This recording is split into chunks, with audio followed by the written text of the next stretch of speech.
बिस्मिल्लाहिर्रहमानिर्रहीम। हम आज भी उस माशरे में रह रहे हैं जहाँ पर छोटे पे शफ़क़त, बड़े का अदब, औरत की इज़्ज़त और मर्द का एहतराम किया जाता है। मगर बदकिस्मती ये है कि हमारे साथ ही यहाँ पर बहुत से ऐसे इंसान नुमा दरिंदे भी मौजूद हैं कि जो कभी कभार कोई ऐसा एक्ट कर जाते हैं कि जिसकी वजह से इंसान ख़ुद को इंसान कहते हुए भी शर्माने लगता है। आए रोज़ हम सुनते हैं कि कभी किसी बच्ची के साथ ज़्यादती कर दी गई है, ज़्यादती के बाद उसे कत्ल कर दिया गया है, कभी किसी बच्चे के साथ गैंग रेप कर दिया गया है, कभी किसी के साथ, कभी किसी ख्वाजा सरा के साथ ज़्यादती करके उसे कत्ल कर दिया। और अभी रिसेंटली जो हमें एक नहायत ही अफसोसनाक ख़बर और इंसानियत के लिए एक शर्मिंदगी वाली ख़बर कि रोड के किनारे खड़ी एक गाड़ी के अंदर बच्चों के सामने उसकी माँ के साथ ज़्यादती कर दी गई। हमारे यहाँ बदकिस्मती ये है कि हम इन चीज़ों के साथ हैबिचुअल हो चुके हैं। हमारा जो रिएक्ट है ना वो प्रिडिक्टेबल है। हमें पता है कि अब किस तरह का एक एक्ट होगा, अब उसके बाद इस तरह का रिएक्शन होगा, उसके बाद अल्लाह खैर सलाम माहौल चल पड़ेगा, फिर एक वक्त से के बाद वही एक्ट होगा, फिर उसके बाद बस ये सर्कल चलता रहेगा, नॉन स्टॉप जो सर्कल है। उसकी वजह यह है कि यहाँ पे सिर्फ़ और सिर्फ जुर्म की तशहीर होती है। जो इनको जुर्म हो गया, अगर किसी बंदे को नहीं भी पता ना, किसी गरीब को नहीं भी पता, उस तक भी इस बात को पहुँचाया जाता है। जिसके साथ ज़्यादती हुई है तो उसकी इज़्ज़त को तार तार किया जाता है। सिर्फ़ और सिर्फ जो आप देखो तो जुर्म की तशहीर होगी, ये हुआ, ऐसे हुआ, सनसनी फैलाई जाएगी, सब कुछ होगा, मगर प्रॉपरली सज़ा की बात कोई नहीं करता। यही वजह है कि जिस वक्त तक आप सज़ा की बात नहीं करते तो वो इन्वायरमेंट ही क्रिएट नहीं होती किसी बंदे के लिए कि वो डर वाली कि खुदा न खास्ता अगर कल मैंने इस तरह किया तो फिर आगे से एक आवाम जो है किस तरह का एक माहौल क्रिएट करेगी, आपकी सोसाइटी, आपके पॉलिटिकल जो हैं सारे, कि मेरी गिरफ्त होगी, तो वो डर ही पैदा नहीं होता कि बंदा उससे रुक सके। हर बंदा, इसी वजह से हम हर आए दिन देख रहे होते हैं कि इस तरह के मसले हो रहे हैं। सबसे बड़ी अगर आप मिसाल अभी देखें कि जो पार्लियामेंट के अंदर बिल पेश हुआ कि इस तरह के जितने भी मुजरिम या मुलज़िम हैं उनको आप सरेआम फांसी दो। मगर बदकिस्मती ये है कि हमारे जो so called human rights champions हैं, खुदा जाने उन्हें ह्यूमन राइट्स का कुछ तसव्वुर भी पता है कि नहीं, कि खाली बस हवाई बातें सुन ली, बस मान ली, उसी के ऊपर तो खड़े हैं कि नहीं जी इनके साथ इस तरह नहीं कर सकते आप, क्योंकि ये ह्यूमन राइट्स के मुखालिफ बातें हैं, जिसके अंदर आपकी पीपल पार्टी भी थी और गवर्नमेंट के भी अपने 2 वज़ीर थे। फ़र्स्ट ऑफ़ ऑल तो मैं कहूँगा कि खुदा के बंदों, पहले आप ज़िंदगी में जा कर ना कहीं जाके कोई किताबें खोलो, किसी दुनिया में जाके आप सबसे पहले सज़ा के तसव्वुर को समझो कि फ़लसफ़ा क्या है सज़ा का। मिसाल के तौर के ऊपर मेरा किसी ने हाथ काट दिया, अब अदालत जिसने मेरा हाथ काटा उसे सज़ा देती है कि इसका हाथ भी काटे। आया क्या उसका हाथ काट जाने से मेरा को फ़ायदा है? क्या मेरा हाथ वापस आ जाएगा? नहीं आएगा। तो फिर ये सज़ा का फ़ायदा क्या हुआ? बात फ़लसफ़ा ये है कि हम इंडिविजुअली नहीं रह रहे, हम एक कम्युनिटी के अंदर रह रहे हैं जहाँ पे आपको एक सेट पैटर्न बनाने पड़ेंगे, आपको कुछ नॉर्म्स वैल्यूज़ रखनी पड़ेंगी, कुछ कामों को आप प्रमोट करेंगे, कुछ कामों के लिए को रोकने के लिए आप एक ऐसी इन्वायरमेंट क्रिएट करेंगे लोग उससे डरें। तो ये जो हाथ कटना है, जो सज़ाएं हैं, इसका तस्वर ये होता है कि ताकि आइंदा आने वाला बंदा इस अंजाम को मद्देनज़र रखते हुए इन कामों से रुक जाए। मगर नहीं, हमने ये नहीं करना।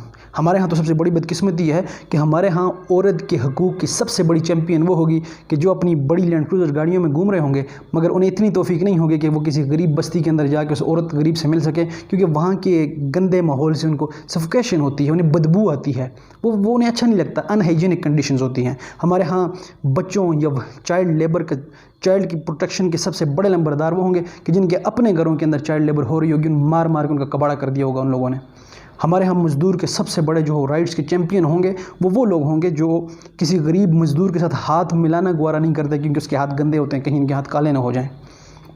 आई am really sorry to say, मगर हकीकतन बात अगर आप माने तो ये ख़ास सो कॉल्ड जो तबका है आपका, जो मोमबत्ती माफिया है ना, ख़ास तौर पे जो हर जगह पे आके आगे ह्यूमन राइट्स का चैम्पियन बढ़ के उठ जाता है, ये ख़ास वो तबका है कि जो चाहता ही नहीं कि इस तरह के मसाइल ख़त्म हो। उसकी सबसे बड़ी वजह यह है कि अगर ये मसाइल ख़त्म हो गए, इनकी दुकानें तो बंद हो जानी है, इनको फिर किसने पूछना है? इनको इतनी बड़ी बड़ी डोनेशंस किधर से आनी है? फॉरेन फंडिंग किधर से होनी है? ये जो खा खा के बड़े बड़े पेट निकाले हुए हैं, इन्होंने अपनी बड़ी बड़ी गाड़ियाँ बनाई हुई हैं, इन्हें क्या लगा गरीब क्या है, गुरबत क्या है, किसी के साथ जुल्म हुआ, इनको तो कोई परवाह नहीं है। यही वजह है कि कभी भी ये मुद्दे पे नहीं आएंगे।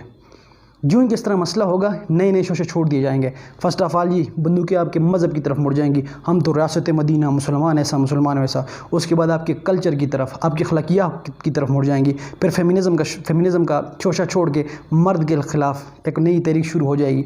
मुझे वैसे एक मिसाल के तौर के ऊपर बताएं, इस वक्त कौन सा ऐसा तबका है, चाहे मजहबी तबका लें, चाहे मर्दों को लें, चाहे हमारा जो कल्चरल तबका है, मुझे कोई एक बता दें कि जो इस वक्त इन बंदों को इंतहाई, जिसे कहते हैं ना, सख्त तरीन सज़ा देने के हक़ में न हो। अगर आप प्रैक्टिकली देखेंगे आपको सिर्फ एक तबका नज़र आएगा, वो यही सो कॉल्ड ह्यूमन राइट्स का चैम्पियन तबका है, जो ना ह्यूमन से वाकिफ़ है, ना राइट से वाकिफ़ है, ना इंसान से वाकिफ़ है, ना इंसानियत से वाकिफ़ है। ये अपने शीशों के महल के अंदर रहते हैं, जिन्हें ना गरीब की गुर्बत से कोई लेन देन है, ना जो किसी मजलूम के साथ ज़्यादती या जुल्म के साथ कोई लेन उनको खबर है। अब बंदा क्या कहे कि आप जिस तसव्वुरात की दुनिया में रह रहे हैं, आप जो यूरोपीय यूनियन और अमेरिका और पता नहीं किस किस के तसव्वुर हमारे ऊपर आप ठूंसने की कोशिश कर रहे हो कि ह्यूमन राइट्स, दुनिया बड़ी सिविलाइज्ड हो चुकी है। अगर ये दुनिया इतनी सिविलाइज्ड हो चुकी है तो ये जो पूरी इस्लामिक दुनिया के अंदर जो तबाह बर्बादी आपने मचा दी, कभी आप वार अगेंस्ट टेररिज्म के नाम पर आ रहे हो, कभी किस चीज़ के ऊपर आप आ रहे हो। जब आप ऊपर से गोला फेंकते हो तो बम नीचे ये नहीं देखता, रॉकेट नीचे ये नहीं देखता बच्चा है नहीं है। आपने बच्चों को तबाह बर्बाद किया, आपने औरतों को आपने ज़िंदा जला के रख दिया। उन लोगों को हमारे लिए आइडियल बना के पेश किया जाता है उन माशरों के अंदर, और वो माशरे भी खुदा जाने ये अजीब से लोग हैं कि जो अपने हाथ, तो अगर किसी तीसरे मुल्क में भी इन्हें शक होना कि हमारे माशरे का दुश्मन वहाँ बैठा है, तो वो वहाँ पे जाके भी कार्रवाई करने से झिझक नहीं महसूस करते। पर हमारे यहाँ बदकिस्मती है कि हमारे माशरे का मुजरम हमारे सामने जब हमारे हाथों में आ जाता है, ये वहाँ से प्रेशराइज करने लग जाते हैं कि तुमने इसे मारना नहीं है, कुछ भी नहीं कहने से, क्योंकि ह्यूमन राइट्स की वायलेशन होती है। और बदकिस्मती ये है कि हमारे, जैसे मैं बार बार कह रहा हूँ, हमारा सो कॉल्ड जो तबका है, मोमबत्ती माफिया का जो तबका है आपका, ये उनका अलाकार यहाँ पे बन के आपको कभी भी इन मसाइल को ख़त्म करने नहीं देगा, हमेशा आपके आगे खड़ा रहेगा। अगर आसान तरीन बात की जाए वो ये है कि तमाम मसाइल को छोड़ के, क्यों हुआ, कैसे हुआ, ये फ़लाँ तमाम बेसें छोड़कर, चाहे आपका ताल्लुक़, आप लिबरल हैं, आप एजुकेटेड हैं, आप अनएजुकेटेड हैं, आप रिलीजियस हैं, आप मर्द हैं, आप औरत हैं, आप कोई भी हैं, आप किसी मकतबा फ़िक्र से, आपका किसी पार्ट ऑफ सोसाइटी से आपका ताल्लुक़ है, इस वक्त जस्ट एक बात की जाए, जस्ट एक, आप ट्विटर के ऊपर, आप फेसबुक के ऊपर, आप यूट्यूब के ऊपर, आप इंस्टा के ऊपर, जितने सोशल अकाउंट्स हैं आपके, आप जस्ट एक ट्रेंड चलाएं, वो ये है कि इन बंदों को सिर्फ सज़ा दी जाए, सिर्फ सज़ा। और सज़ा कौन सी? या इनका सर तन से जुदा करो, बिल्कुल सर तन से जुदा करो, या फिर इन्हें आप सरेआम फांसी दो। खुदा के बंदो, अगर रैशनैलिटी के कॉन्सेप्ट को भी देखो, जो हमारे पास जो कंपेरेटिव पॉलिटिक्स के अंदर एक 3 सर्ट मेथड्स हैं, उनके अंदर रैशनैलिटी को भी देखो कि अगर 3 गंदी ज़िंदगियों को ख़त्म करने से 600 से 700 और हज़ारों बच्चों और औरतों की ज़िंदगियाँ और इज़्ज़तें और अज़मतें बच सकती हैं ना, तो ये अक्ल मानती है, ये रैशनैलिटी का तकाज़ा यही है। और अगर आप ये कहते हो कि नहीं, अगर आपने उन्हें मार दिया, आपने उनसे किया, तो फिर आप भी तो उनके बराबर आ गए, मान लिया मैंने, मगर फिर मुझे ऐसे आसमान से फरिश्ते ला के दिखाओ ना कि जो आपकी नसीहतों से ये चीज़ें मान जाएँ। और खुदा के बंदों के जिस इंसान के लिए उसकी हिदायत का ज़रिया किसी बच्चे की मज़लूम आह नहीं बन सकी, किसी बच्चे की वो चीखो पुकार, उसकी आहो बका अगर उसे किसी माँ की जो आए हैं वो उसको इंसान बनाने में कामयाब नहीं हो सकी, आप कौन सी नसीहत ऐसी लेकर आओगे? जब आपका मुजरिम यूँ विक्ट्री का निशान बना के बाहर निकलता है ना, ये वो वक्त होता है, फिर कल आ जाते हैं जी कि आप कानून हाथ में न लो, कि कानून भी फिर हमारे लिए सहीफ़ा बन जाता है, कानून भी हाथ में नहीं लेना, मुजरिम को भी नहीं पकड़ना, फिर इस तरह करो कि सारे मिल को जितने मजलूम हैं ना, इनकी गर्दनें काट दो। जालिम को तो वैसे भी हमने कुछ नहीं कहना, उनके तो ह्यूमन राइट्स हैं। फिर इसके जब ह्यूमन राइट्स, अगर अदले का बदला ही कर लो आप, यानी टिट फॉर टेट भी कर लो, अगर उसने इसकी ह्यूमन राइट्स को ख़त्म किया तो फिर आप इसकी ह्यूमन राइट्स को भी ख़त्म कर दो, उसके फिर ह्यूमन राइट्स की कोई ज़रूरत नहीं है आपको। मगर खुदा के लिए ये तख़य्युलाती जो तसव्वुरात हैं, ह्यूमन राइट्स, पता नहीं कौन कौन से राइट्स, इनको उठा के बाहर रखो थोड़ी देर के लिए, थ्योरी को थ्योरी तक रखो। जिन लोगों ने ये थ्योरीज हमें दी हैं वहाँ पे भी ये थ्योरीज ही हैं, प्रैक्टिकल के अंदर उनका कहीं भी नहीं आता। जहाँ पे प्रैक्टिकल की बात होती है उठा के फेंकते हैं। अगर इतनी ही इंसानियत की, इतनी ही अगर औरत की इज़्ज़त की बात होती तो आज तक आफिया सिद्दीकी आपकी अमेरिका की जेलों में नहीं होती, वो पाकिस्तान में होती। सो जितने भी मकतब फ़िक्र के लोग हैं, जिस सोसाइटी, आपकी सोसाइटी के जिस आपका सेक्शन से भी हिस्सा है, अभी जो छोटा सा तबका है ना, इसको उठा के साइड पे फेंकें, इसकी बात को ओवर ना होने दें, इसकी बात को, अपनी बातों के ऊपर, अपने मुतालबे के ऊपर आप हावी ना होने दें।